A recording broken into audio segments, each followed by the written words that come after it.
మిత్రులందరికీ స్వాగతం. ఈ వీడియోలో వరల్డ్ ఫేమస్ సైకాలజిస్ట్ అయినటువంటి సిగ్మండ్ ఫ్రాయిడ్ గురించి చెప్తాను. ఎందుకంటే అతను ఎంతోమంది సైకాలజిస్టుల్ని ప్రభావితం చేశాడు. సిగ్మండ్ ఫ్రాయిడ్ మనిషి యొక్క పర్సనాలిటీ గురించి చెప్తూ 3 డైమెన్షన్స్ ఉంటాయి, 3 రకాల స్వభావాలు ఉంటాయి అని చెప్పాడు. సిగ్మండ్ ఫ్రాయిడ్ గురించి చెప్పే ముందుగా విలియం షేక్స్పియర్ ప్రపంచంలో నెంబర్ 1 పోయిట్ అండ్ డ్రామాటిస్ట్గా పేరు పొందినటువంటి షేక్స్పియర్ మాటల నుంచి ఒక 2 నిమిషాలు చెప్పుకుందాం. షేక్స్పియర్ ఏం చెప్తాడంటే, ప్రతి వ్యక్తిలో 2 వ్యక్తులు ఉంటారంట. ఒకరు బయటికి కనిపించేటువంటి వ్యక్తి, ఇంకొకరు బయటికి కనిపించరు, లోపల అంతర్లీనంగా ఉంటాడు. Inner man and outer man అని చెప్పచ్చు. లిటరేచర్ నుంచి ఎందుకు చెప్తున్నానంటే, literature is the mirror of life. మనిషి యొక్క అంతర్లీనంగా ఉండేటువంటి మనోభావం ఒకవైపున హ్యూమన్ సైకాలజీ, రెండో వైపున హ్యూమన్ ఫిలాసఫీ అనేది ఉంటుంది. కాబట్టి లిటరేచర్లో నేను ఏ సబ్జెక్ట్ చెప్పినా, ఫిలాసఫీ కానీ సైకాలజీ కానీ ఏది చెప్పినా లిటరేచర్ నుంచే స్టార్ట్ చేస్తుంటాను. సరే, ఇక్కడ షేక్స్పియర్ ఏం చెప్పాడు? ప్రతి వ్యక్తిలోనూ 2 ఉన్నారు. బయటికి కనిపించే వ్యక్తి ఒకడు, లోపల అంతర్లీనంగా ఉన్నటువంటి వ్యక్తి ఇంకొకరు. బట్ సిగ్మండ్ ఫ్రాయిడ్ ఏమంటాడంటే, ప్రతి వ్యక్తి యొక్క పర్సనాలిటీలో 3 డైమెన్షన్స్ ఉంటాయి అని చెప్తాడు. ఆ 3 డైమెన్షన్స్ అంటే 3 మెంటల్ ఫ్రేమ్స్ అన్నమాట, లెవెల్స్ ఆఫ్ మైండ్ అని చెప్పచ్చు. అవి ఏంటివంటే, మనం పాపులర్గా విన్నాం ఇడ్, ఈగో, సూపర్ ఈగో అనేది. ఆ ఇడ్, ఈగో, సూపర్ ఈగో గురించి, ఈ 3 డైమెన్షన్స్ గురించి సిగ్మండ్ ఫ్రాయిడ్ చెప్పినట్టుగా బహుశా ఇంకెవరు చెప్పలేదని అనుకుంటున్నాను ఇప్పటి వరకు.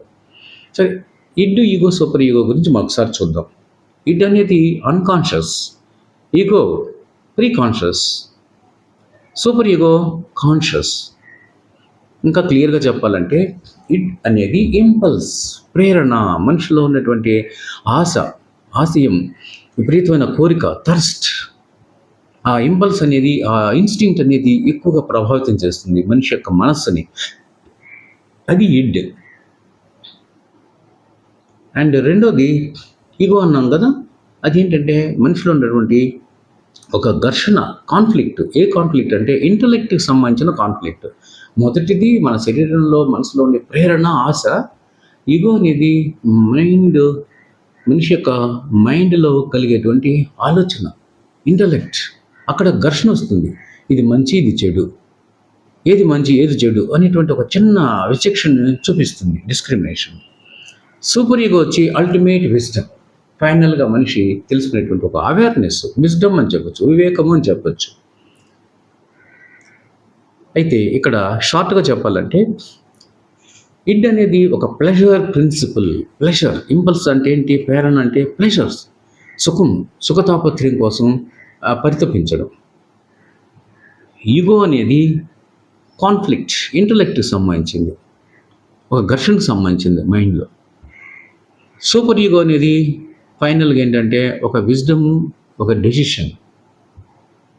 సరే, ఇప్పుడు ఈ ఇడ్, ఈగో, సూపర్ ఈగో, ఈ మూడింటిని ఒక 2-3 ఇల్లస్ట్రేషన్స్తో మీకు ఎక్స్ప్లెయిన్ చేస్తా. ఒక స్టూడెంట్ ఉంటాడు, చదువుకుంటూ ఉన్నాడు, ఇంట్లో కావచ్చు లేదా హాస్టల్లో చదువుకుంటున్నాడు, కాలేజీ డిగ్రీనో, ఇంటరో లేకపోతే పీజీనో చదువుకుంటున్నాడు. అంటే ఇంటర్ స్థాయి నుంచి కూడా పీజీ వరకు కూడా ఎలాంటి మెంటాలిటీనే, ముఖ్యంగా అర్లీ ఏజ్లో. ఈ స్టూడెంట్ చదువుకునే ప్రయత్నంలో చాలా కృషి చేస్తున్నాడు, ఇంట్రెస్ట్ చూపిస్తున్నాడు. కానీ అతనికి బ్యూటీకి అండ్ డ్యూటీకి మధ్యన ఒక ఘర్షణ అనేది ఇస్తూ ఉంటుంది. ప్రతి మనిషికి కూడా, ప్రతి ఒక్కరి జీవితంలోనూ ఒక పని చేస్తుంటాము, డ్యూటీ మైండెడ్గా ఉంటున్నాం. ఇంకొక వైపున ఏమొస్తుందంటే, బ్యూటీ అనేది మనం వెంబడిస్తూ ఉంటుంది. ఏంటి బ్యూటీ? సుఖతాపత్రయం, ఆనందంగా హ్యాపీగా ఫ్రెండ్స్తో తిరగడము, సినిమాలకు వెళ్ళడము, హోటల్స్కి వెళ్ళడము, సెల్ ఫోన్ చూసుకుంటూ ఇప్పుడున్నటువంటి ఆ ఎంటర్టైన్మెంట్ని బాగా హ్యాపీగా అనుభవించడము, ఎట్సెట్రా. చదువుకుంటున్నటువంటి ఒక విద్యార్థి అనుకున్నాం, ఒక స్టూడెంట్, ఒక యావరేజ్ స్టూడెంట్. అతను ఏం చేస్తాడు? చదువుకున్న ఆ ప్రయత్నంలో తన ఫ్రెండ్ ఒకడు ఉంటాడు పక్కన. రారా, ఏం చదువుతావు? అలా సినిమాకి వెళ్దాం, సరదాగా తిరిగేసి వద్దాము, హోటల్కి వెళ్ళి బిర్యానీ తినేసి హ్యాపీగా ఎంజాయ్ చేసి వద్దాము ఈవినింగ్ టైం అలా వాకింగ్ వెళ్ళి సరదాగా తిరిగి మాలతీలతో ఫ్రెండ్స్తో గానా బజా గానా బజానా చేసుకొని ఇంటికి మళ్ళీ వద్దాంలే, రాత్రికి వద్దాం హాస్టల్కి ఏముంది అనేది కొంచెం ఇన్స్టిగేట్ చేస్తాడు. అప్పుడు ఈ విద్యార్థి ఆటోమేటిక్గా అటువైపు అట్రాక్ట్ అవుతాడు. అట్రాక్ట్ అయ్యి సరే పద నిజమే నువ్వు చెప్పింది అంటే మనకు ఆడ ప్రెషర్ ప్రిన్సిపల్ అనేది అంత ఫోర్స్, దాన్ని డ్రైవింగ్ ఫోర్స్ అంటారు. అప్పుడు డ్రైవింగ్ ఫోర్స్గా పనిచేస్తుంది. ఆ ఇడ్ అనేటువంటిది, ఇంపల్స్ అనేటువంటిది, ఇన్స్టింక్ట్ అనేటువంటిది. సరే జాలీగా వెళ్తాడు, తిరుగుతుంటాడు. ఆ తర్వాత ఒకసారి ఇంకొక ఫ్రెండ్ ఉంటాడు. వీడికి ఇంకా బాగా చదువుకునేటువంటి ఒక బెస్ట్ ఫ్రెండ్. వాడు చెప్తాడు, ఎందుకురా టైం ఇలా వేస్ట్ చేసుకుంటున్నావు, చదువుకునే టైంలో కాలాన్ని ఇలా వేస్ట్ చేసుకోవచ్చా? ఉం?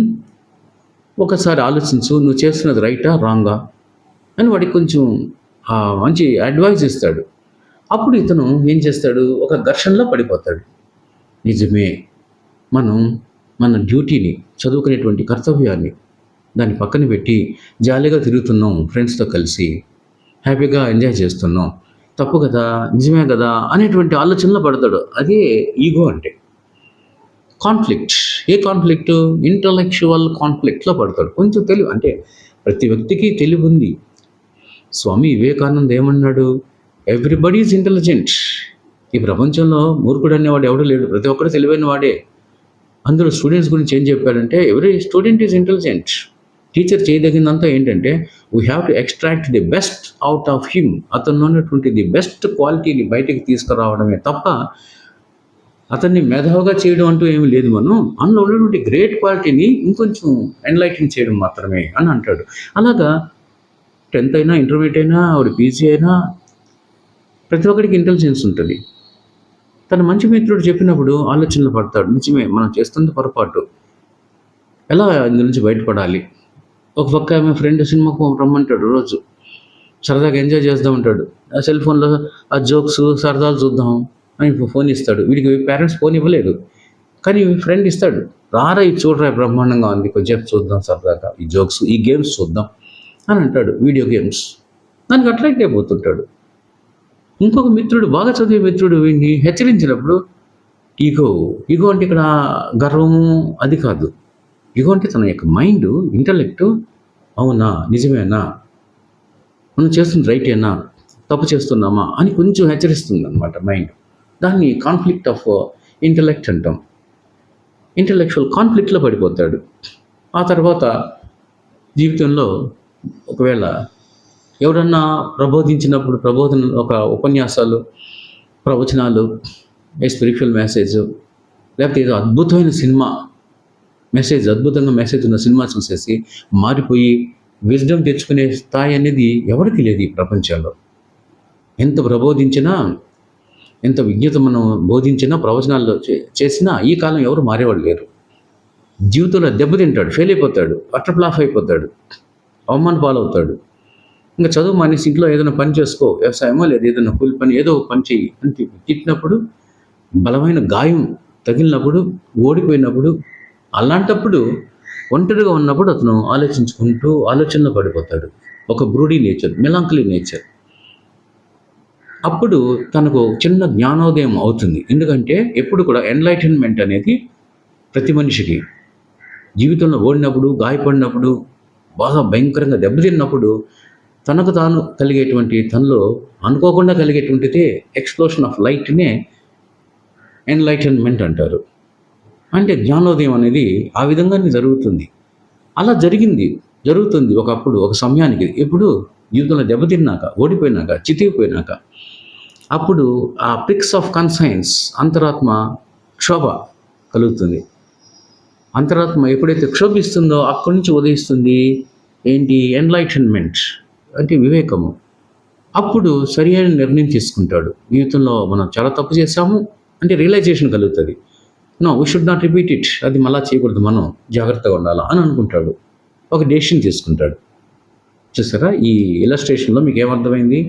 స్టూడెంట్ని ఒక ముగ్గురు తరుముకుంటూ వస్తారు తనలో తాను. అంటే కదా, బయట వాళ్ళని అనాల్సిన పని లేదు. బయట వాళ్ళు మంచి ఉంటుంది, చెడు ఉంటుంది ఈ ప్రపంచంలో.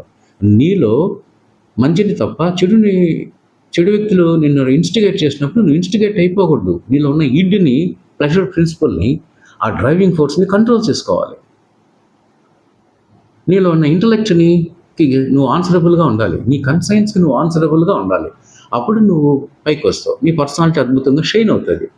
ఇక్కడ స్టూడెంట్ ఇలాగ అట్రాక్ట్ అవ్వడం వల్ల ఆ పూర్తిగా స్పాయిల్ అయిన తర్వాత తెలుసుకుంటున్నాడు.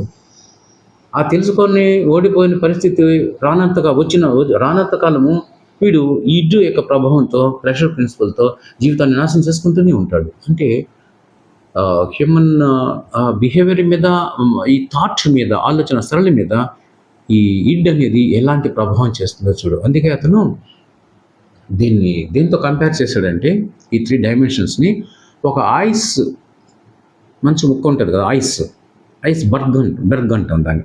ఐస్ బర్గ్ని ఒక పాత్రలో వేసి చూడండి. పైన ఒక చిన్న టిప్ కనిపిస్తుంది అంతే, మనకు ఒక ముక్క, చిన్న ముక్క. మధ్యలో ఇంకా మనకు విజిబుల్గా ఒక పార్ట్, అంత మీడియం సైజ్ చిన్న పార్ట్ కనిపిస్తుంది. అడుగుని ఎక్కువ పార్ట్ ఉంటుంది, అది మనకు కనపడదు. ఆ కనిపించని ఆ పెద్ద పార్ట్ని ఐస్బర్గ్ వాటర్లో వేసినప్పుడు ఆ పెద్ద పార్ట్ని ఇడ్డుతో కంపేర్ చేశాడు. అంటే ఇడ్ అనేది కనపడదు, బయటికి వ్యక్తం అయినా కూడా వాడి బిహేవియర్లో వ్యక్తం అవుతుందే తప్ప, కానీ ఇన్నర్గా ఉండిపోతుంది, అది అంతరంగికంగా ఉండిపోతుంది. ఐస్బర్గ్ లోపల ఉన్న పెద్ద పార్ట్. మధ్యలో కొద్దిగా కనిపించేది ఏంటంటే ఈగో అంటాడు దాన్ని. ఈగో అంటే ఇంటలెక్చువల్ కాన్ఫ్లిక్ట్ అనమాట. ఆలోచన అటు ఇటు మంచి చెడు గురించి ఆలోచిస్తూ ఉండిపోతాడు. పైన కనిపించేటువంటి మనకు స్పష్టంగా వాటర్ యొక్క సర్ఫేస్ మీద మనకు కనిపించేటువంటి ఆ చిన్న ముక్క వచ్చి దాన్ని సూపర్ ఈగో అంటారు.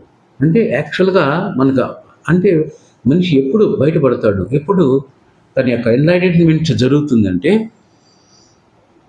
కొద్దిగా కథ కనిపించింది మనకు. అదేవిధంగా ఎప్పుడో రేర్గా కొంచెమే అతనిలో ఎన్లైటన్మెంట్ అనేది జరుగుతుందని ఐస్బర్గ్తో కంపేర్ చేశాడు. సరే, ఇంకొక ఇల్లస్ట్రేషన్ చూద్దాం. ఈ ఈగో అండ్ సూపర్ ఈగో ఏ విధంగా మనిషి యొక్క పర్సనాలిటీ మీద రిఫ్లెక్ట్స్ అవుతూ ఉంటుందో ఇంకొక చిన్న ఎగ్జాంపుల్ తీసుకొని కన్క్లూడ్ చేద్దాం. Women man relationship. Man women relationship అంటే ఆ వైఫ్ అండ్ హస్బెండ్ కావచ్చు, లవర్స్ కావచ్చు, లేదా లివ్ ఇన్ రిలేషన్షిప్లో ఉండేటువంటి వాళ్ళు కావచ్చు. ఎందుకంటే ఈ సమాజంలో ప్రభావితం చేసేటువంటి ఒకే ఒక రిలేషన్షిప్ ఏంటంటే మ్యాన్ ఉమెన్ రిలేషన్షిప్. ఇదే సోషల్ ఇంటిగ్రిటీని దారితీస్తుంది.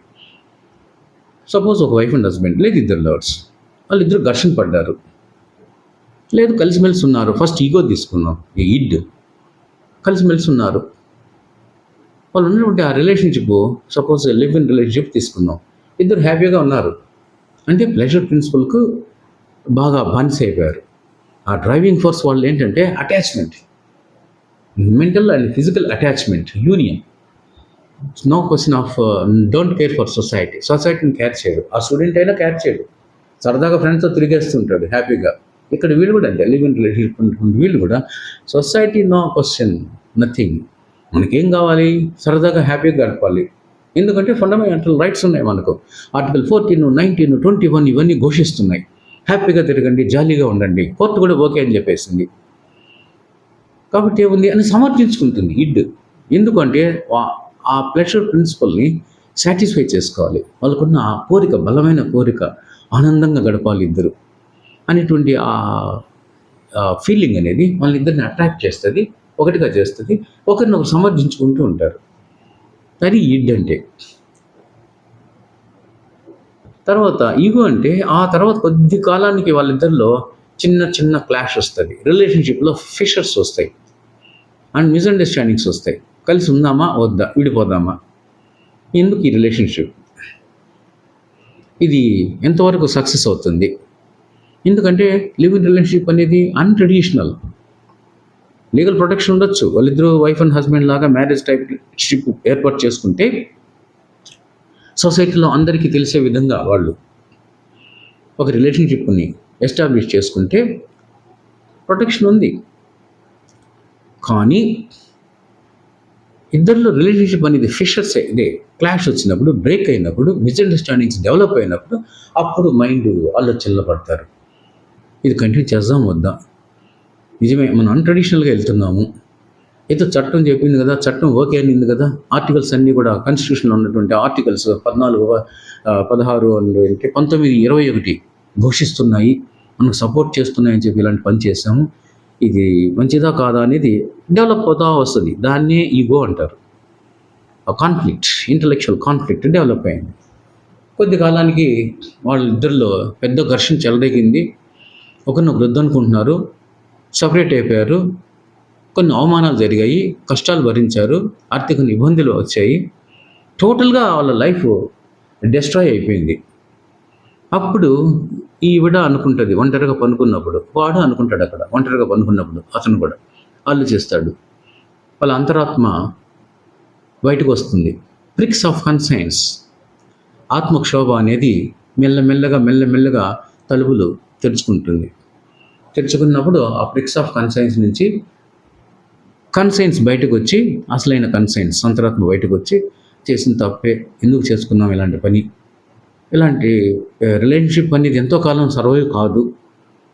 లీగల్ ప్రొటెక్షన్ ఉంటే ఉండొచ్చు, బట్ సమాజంలో ఒక గౌరవం లేదు, ఒక గొప్ప ఇమేజ్ అనేది ఉండదు, దీనికి పర్మనెన్స్ అనేది లేదు ఫస్ట్ ఆఫ్ ఆల్ అనేటువంటి వివేకం కొద్దిగా వస్తుంది ఆ కాన్సైన్స్ నుంచి. దాన్నే సూపర్ ఈగో అని అంటారు. ఇది మిత్రులారా, ఇడ్, ఈగో అండ్ సూపర్ ఈగో మనిషి యొక్క పర్సనాలిటీ మీద ఎలా ప్రభావితం చేస్తుంది అనేదానికి కన్క్లూషన్లో ఇంకొకసారి, ఇడ్ అనేది ప్లెషర్, ఆనందం, సంతోషం, సుఖం, డ్రైవింగ్ ఫోర్స్ ప్రభావం చేసేస్తుంది మనిషి మీద. ఒక స్టూడెంట్ మీద కావచ్చు, ఒక వైఫ్ అండ్ హస్బెండ్ మీద కావచ్చు, డైవర్స్ తీసుకోవడానికి, లేదు లివ్ ఇన్ రిలేషన్షిప్ కావచ్చు. ఈగో అనేది ఒక వివేకం, ఒక అండర్స్టాండింగ్ వచ్చినాక, ఒక ప్రాబ్లం వచ్చినప్పుడు మనిషిలో చెలరేటువంటి ఒక conflict, intellectual conflict. Super ego అనేది అల్టిమేట్ విజ్డమ్. అప్పుడు సరి అయిన డెసిషన్ తీసుకొని సరైన మంచి మార్గంలో వెళ్ళడానికి నిర్ణయించుకుంటారు. సో ఈ విధంగా సిగ్మండ్ ఫ్రాయిడ్ చెప్పినటువంటి థియరీ 3 రకాల డైమెన్షన్స్ ప్రాక్టికల్ లైఫ్లో యాజ్ ఇట్ ఈస్ కరెక్ట్గా ఉంటుంది.